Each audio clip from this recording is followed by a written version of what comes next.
ہمیں سے دعا کرنی چاہیے. یہ دعا اللہ رب العالمین نے سکھلائی کہ رب ارحمہما کما ربیانی صغیرا. اس دعا کے ذریعے اپنے والدین کے لیے دعا کرو. تو اس دعا کو ہمیں اور آپ کو وظیفہ بنانا چاہیے. تو اس آیت کے اندر اللہ رب العالمین نے اپنی عبادت کا ذکر کیا, توحید کا ذکر کیا, اور ساتھ ہی ساتھ والدین کے ساتھ اچھا برتاؤ کرنے کا بھی اللہ رب العالمین نے حکم دیا. تو آپ اسی سے اندازہ لگائیے کہ والدین کا کیا مقام و مرتبہ ہے. ایک آیت کے اندر اللہ تبارک و تعالیٰ نے والدین کے ساتھ اچھا سلوک کرنے کی وصیت کی, اور اللہ رب العالمین نے فرمایا وَوَصَّيْنَا الْإِنسَانَ بِوَالِدَيْهِ حَمَلَتْهُ أُمُّهُ وَهْنًا عَلَى وَهْنٍ وَفِصَالُهُ فِي عَامَيْنِ. کہ اللہ رب العالمین یہ وصیت کر رہا ہے, یہ حکم دے رہا ہے کہ اپنے والدین کے ساتھ اچھا سلوک کرو, اچھا برتاؤ کرو. کیوں؟ حَمَلَتْهُ أُمُّهُ وَهْنًا عَلَى وَهْنٍ, کہ اس نے تمہیں اپنے پیٹ کے اندر کمزوری کے بعد بھی اپنے پیٹ کے اندر تمہیں رکھا. حَمَلَتْهُ أُمُّهُ وَهْنًا عَلَى وَهْنٍ, کمزوری پہ کمزوری, مشقت پہ مشقت اٹھا کر کے تمہیں اپنے پیٹ کے اندر رکھا ہے. اس لیے ان کے ساتھ اچھا سلوک کرو, ان کے ساتھ اچھا برتاؤ کرو. اور اس کے بعد اللہ فرما رہا ہے ان اشکر لی ولوالدی, کہ میرا شکر ادا کرو, یعنی والدین کے ساتھ اچھا برتاؤ کرو اور میرا شکر ادا کرو. کیوں؟ اس لیے کہ میں نے تمہیں اتنا شفیق و مہربان, تم پر رحم کرنے والے تمہیں والدین ہم نے دیا. ہم نے تمہیں ماں باپ سے نوازا ہے. ہم نے وہ ماں باپ تمہیں دیے کہ جس نے تمہیں تمہاری پرورش کے لیے جتنی بھی چیزوں کی ضرورت پڑتی اپنا خون پسینہ ایک کر دیا کرتے تھے, صرف اس لیے کہ تمہیں ایک لقمہ کھانے کو مل جائے. اس لیے میرا بھی شکریہ ادا کرو اور اپنے والدین کا بھی شکریہ ادا کرو. ہم نے تمہیں ایسے ماں باپ دیے, میرا بھی شکریہ ادا کرو, اور وہ تمہارے لیے محنت و مشقت کر رہے ہیں, ان کا بھی شکریہ ادا کرو. ان اشکر لی ولوالدی, کیوں؟ الی المصیر, میرے ہی طرف لوٹ کر آنا ہے. اگر ان کے ساتھ نافرمانی کرو گے, بدتمیزی کرو گے, والدین کے ساتھ لڑائی جھگڑا کرو گے, تو یاد رکھو یہ مت سمجھنا کہ مر گئے ختم ہو گئے, حساب و کتاب نہیں ہوگا, بلکہ قیامت کے دن تمہیں میرے ہی پاس لوٹ کر کے آنا ہے. پھر ہم تمہارا حساب و کتاب لیں گے, ہم تمہاری گرفت کریں گے. اگر تم نے اپنے والدین کو ناراض کیا ہوگا, اگر تم نے اپنے والدین کو ناراض کیا ہوگا, ان کے ساتھ بدتمیزی کی ہوگی, ان سے لڑائی جھگڑے کیے ہوگے, تو قیامت کے دن ہم تمہیں پکڑیں گے, تمہارا حساب لیں گے. تو غور کیجئے کہ اللہ تبارک و تعالیٰ نے اس آیت کے اندر بھی اللہ نے یہ حکم دیا ہے کہ ہم والدین کے ساتھ اچھا سلوک, اچھا برتاؤ کریں. اور اللہ نے اس کی وجہ بھی بتلائی کہ انہوں نے اپنے پیٹ کے اندر تمہیں پالا ہے. ایک دوسری آیت کے اندر بھی اللہ نے کہا وَوَصَّيْنَا الْإِنسَانَ بِوَالِدَيْهِ إِحْسَانًا حَمَلَتْهُ أُمُّهُ كُرْهًا وَوَضَعَتْهُ كُرْهًا وَحَمْلُهُ وَفِصَالُهُ 30 شهرًا. یہ دلیل بھی اللہ رب العالمین نے پیش کر دی کہ انہوں نے اپنی پیٹ کے اندر تمہیں رکھا, مشقت اٹھا کر کے تمہیں اپنے پیٹ کے اندر پالا, اس لیے ان کے ساتھ اچھا سلوک کرو, ان کے ساتھ احسان کرو. اور یہ بھی وجہ بتلائی کہ انہوں نے پیدا ہونے کے بعد تمہیں اپنا دودھ بھی پلایا, اس لیے ان کے ساتھ اچھا سلوک کرو, اچھا برتاؤ کرو. تو ان تمام آیتوں کو آپ اپنے سامنے رکھیے اور ہم سب اپنا جائزہ لیں کہ کہیں ایسا تو نہیں کہ ہم اپنے والدین کو ناراض کر رہے ہیں, کہیں ایسا تو نہیں کہ ہم اپنے والدین کی نافرمانی کر رہے ہیں, ہماری وجہ سے ہمارے ماں باپ کو تکلیف ہو رہی ہے. ایک صحابی رسول ہیں, ان کے بارے میں آتا ہے کہ وہ اپنے والدین کی بہت زیادہ خدمت کیا کرتے تھے, بہت زیادہ خدمت کیا کرتے تھے, لیکن وہ اپنے ماں باپ کے ساتھ بیٹھ کر کھانا نہیں کھاتے تھے. وہ اپنے ماں باپ کی بہت زیادہ خدمت کرتے تھے, لیکن ان کے ساتھ کھانا بیٹھ کر کے نہیں کھاتے تھے, ان کے پلیٹ میں نہیں کھاتے. لوگوں نے کہا کہ آپ ایسا کیوں کر رہے ہیں, آپ ان کی خوب خدمت کر رہے ہیں, ان کے ساتھ اچھا سلوک کر رہے ہیں, لیکن آپ کھانا نہیں کھا رہے ہیں ان کے پلیٹ میں بیٹھ کر کے, ان کے دسترخوان. تو صاحب رسول کا جواب سنیے. انہوں نے کہا, جواب دیا کہ میں اس لیے نہیں بیٹھ کر کھاتا ہوں کہ ہو سکتا ہے دسترخوان کے اوپر جو کھانا رکھا ہوا ہو اور میں اس میں سے اٹھاؤں، ہو سکتا ہے کہ میرے ماں باپ کی خواہش وہ ہو کہ میں یہ اٹھا کر کھاؤں، اور ان کی خواہش جو ہے میں خود اٹھا کر کے وہ چیز کھا جاؤں، تو اس کھانے کی وجہ سے کہیں ایسا نہ ہو کہ میرے والدین کو کوئی ٹھیس پہنچ جائے، تکلیف ہو جائے، اس وجہ سے میں ان کے ساتھ بیٹھ کر کھانا نہیں کھاتا۔ غور کیجئے، وہ اتنی بے ادبی بھی نہیں برداشت کرتے تھے کہ کہیں ایسا نہ ہو کہ ہم وہ لقمہ اٹھا کر کھا لیں جس لقمے کو کھانے کی خواہش میرے ماں باپ کر رہے ہیں۔ اس حدیث کو اپنے سامنے رکھیے اور دیکھیے کہ ہم اور آپ اس حدیث کے نظریے سے ہم کہاں کھڑے ہیں، ہمارا حال کیا ہے۔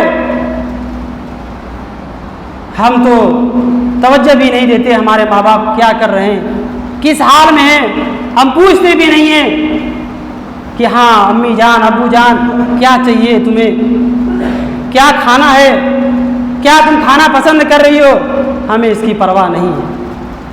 بیوی کی پرواہ ہے، بیوی تمہیں کیا چاہیے، تہوار آ گیا تمہیں کیا چاہیے اس کی پرواہ ہے، بچوں کی پرواہ ہے، بیٹے تمہیں کیا چیز چاہیے، تہوار آ گیا تمہیں کپڑا لینا ہے کہ نہیں لینا ہے۔ ماں باپ بیچارے بیٹھے ہوئے ہیں، پوچھنے والا کوئی نہیں۔ تو یاد رکھیے، اگر ہمارے کسی کام سے انہیں تکلیف ہو رہی ہے تو قیامت کے دن ہم پکڑے جائیں گے، قیامت کے دن ہم پکڑے جائیں گے۔ والدین کی اطاعت اور والدین کی رضامندی میں اللہ کی رضامندی ہے، یاد رکھیے۔ حدیث رسول ہے، اللہ کے نبی صلی اللہ علیہ وسلم نے فرمایا، رضا الرب فی رضا الوالد وسخط اللہ فی سخط الوالد، کہ اللہ کی رضامندی والدین کی رضامندی میں ہے اور اللہ کی ناراضگی والدین کی ناراضگی میں ہے۔ یعنی اگر ہم یہ چاہتے ہیں کہ اللہ رب العالمین ہم سے راضی ہو جائے، ہم سے خوش ہو جائے، تو ہمیں اپنے والدین کو راضی کرنا ہوگا، اپنے والدین کو خوش کرنا ہوگا۔ اگر ہم اپنے والدین کو خوش نہیں کر رہے ہیں، ناراض کر رہے ہیں، تو گویا اللہ بھی ہم سے ناراض ہو رہا ہے، اللہ بھی ہم سے غصہ ہو رہا ہے۔ تو ہماری ضرورت یہ ہے، ذمہ داری یہ ہے کہ ہم اپنے والدین کو راضی رکھیں، اپنے والدین کو راضی رکھیں، خوش رکھیں، تاکہ اللہ رب العالمین بھی ہم سے راضی و خوش رہے۔ اس لیے کہ والدین کی اطاعت ہی اور والدین کو خوش کرنا ہی اللہ رب العالمین کی رضامندی ہے، اللہ کو راضی کرنا ہے، کیونکہ اللہ رب العالمین نے بار بار والدین کے ساتھ اچھا سلوک کرنے کا حکم دیا۔ اس آیت کو بھی اٹھائیے، اللہ رب العالمین فرماتا ہے، وَاعْبُدُوا اللَّهَ وَلَا تُشْرِكُوا بِهِ شَيْئًا، کہ اے لوگو تم اللہ کی عبادت کرو، اللہ کے ساتھ کسی کو شریک نہ کرو، وَبِالْوَالِدَيْنِ إِحْسَانًا، اور والدین کے ساتھ اچھا سلوک کرو۔ بارہا آیتوں کے اندر، متعدد آیات کے اندر اللہ رب العالمین بار بار ذکر کر رہا ہے اور بار بار یہ حکم دے رہا ہے کہ والدین کے ساتھ اچھا سلوک کرو، اچھا برتاؤ کرو۔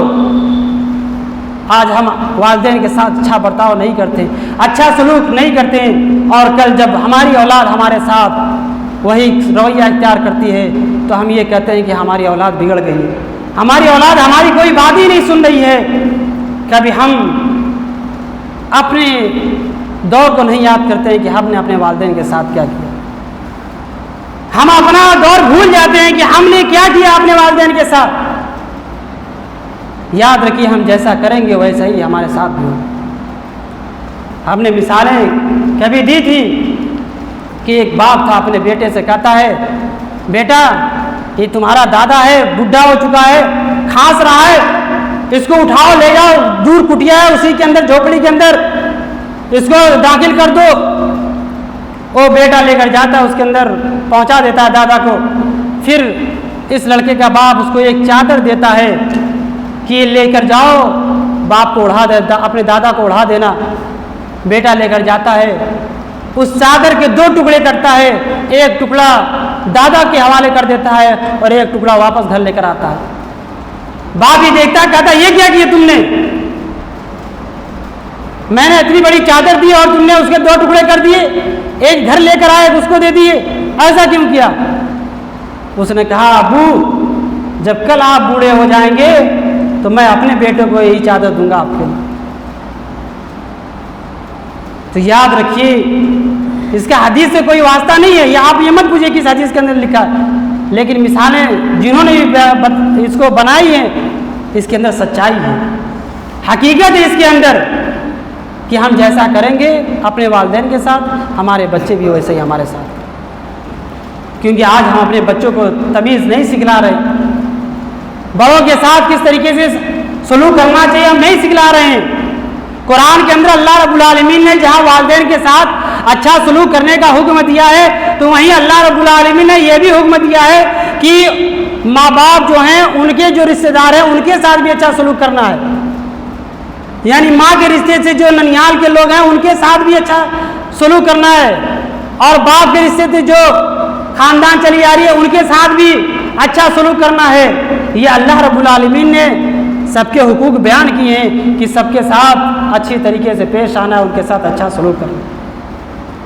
تو یاد رکھیے والدین میرے بھائیوں بہت ہی بڑی نعمت ہے، جس کے پاس ماں باپ نہیں ہوتے ہیں آپ ان سے پوچھیے، ان سے پوچھیے کہ ان کے گھر کے اندر چراغ جیسے لگتا ہے کہ بجھا ہوا ہے، اور جن کے گھروں کے اندر والدین ہیں ماں باپ موجود ہیں وہ ان کی قدر نہیں کرتے۔ قدر کرو میرے بھائیوں، ہم سب کو چاہیے کہ ہم اپنے والدین کی قدر کریں، ان کی عزت کریں، ان کا احترام کریں، ان کا جو مقام و مرتبہ قرآن و حدیث کے اندر بیان کیا گیا ہے اس مقام مرتبے کو سمجھتے ہوئے ان کے ساتھ اچھا سلوک کریں، تاکہ قیامت کے دن اللہ رب العالمین والدین کی اطاعت و فرما برداری کرنے کے بدلے ہمیں جنت کے اندر داخل کر سکے، کیونکہ والدین کی اطاعت و فرما برداری کرنا یہ جنت میں لے جانے کے ذریعے میں سے ہے۔ جو جنت کے اندر لے جانے والے اعمال ہیں ان اعمال میں سے یہ بھی ہے کہ والدین کے ساتھ اچھا سلوک کیا جائے، اچھا برتاؤ کیا جائے، اور والدین کی دعائیں لے کر کے ہم اپنے آپ کو کامیابی کی بلندی پر پہنچ سکتے ہیں۔ یہ بھی یاد رکھیے کہ والدین کی دعا لے کر کے ہم کامیابی کی بلندیوں کو بھی چھو سکتے ہیں۔ اللہ کے نبی صلی اللہ علیہ وسلم کی ایک حدیث ہے کہ جو لوگ والدین کی اطاعت و فرما برداری نہیں کرتے ہیں اللہ کے نبی صلی اللہ علیہ وسلم نے لعنت بھی بھیجی۔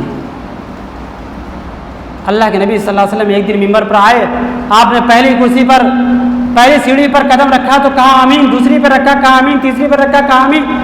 صحابہ نے پوچھا اللہ کے نبی صلی اللہ علیہ وسلم آج سے پہلے ہمیں ایسا کرتے ہوئے آپ کو نہیں دیکھا، ایسا کیوں کیا آپ نے؟ تو اللہ کے نبی صلی اللہ علیہ وسلم نے کہا کہ میرے پاس جبریل امین آئے تھے اور انہوں نے 3 باتیں کہی جن پر میں نے لعنت بھیجی، میں نے آمین کہا، فرشتے نے لعنت بھیجی اور میں نے آمین کہا، اور ان میں سے ایک بات یہ تھی کہ جبریل امین نے کہا کہ اس شخص پر لعنت ہو جس کے ماں باپ زندہ ہوں، جس کے والدین موجود ہوں اور وہ اپنے والدین کے اطاعت و فرما برداری کر کے جنت کا مستحق نہ بنے، ایسے شخص پر اللہ کی لعنت ہو۔ تو میں نے کہا آمین۔ غور کیجئے، فرشتے لعنت بھیج رہے ہوں اور اللہ کے نبی صلی اللہ علیہ وسلم آمین کر رہے ہوں، تو ہمیں سوچنا چاہیے کہ کتنی بڑی سزا ہے کہ اگر ہم والدین کو پانے کے بعد والدین کی اطاعت و فرما برداری نہیں کر رہے ہیں تو فرشتے لعنت بھیج رہے ہیں اور اللہ کے نبی صلی اللہ علیہ وسلم اس لعنت پر آمین کر رہے ہیں، یعنی اللہ تو قبول کر لے، یعنی فرشتے کی لعنت کو قبول کر لے، ایسے شخص پر لعنت ہو جو اپنے والدین کو پانے کے بعد ان کی اطاعت و فرما برداری نہ کرے۔ تو میرے بھائیوں، ہمیں چاہیے کہ ہم اپنے والدین کے ساتھ اچھا سلوک کریں، اپنے والدین کے ساتھ اچھا برتاؤ کریں، ان کی دعائیں لیں، ان کی اطاعت و فرما برداری کر کے ان کو نظر انداز نہ کریں۔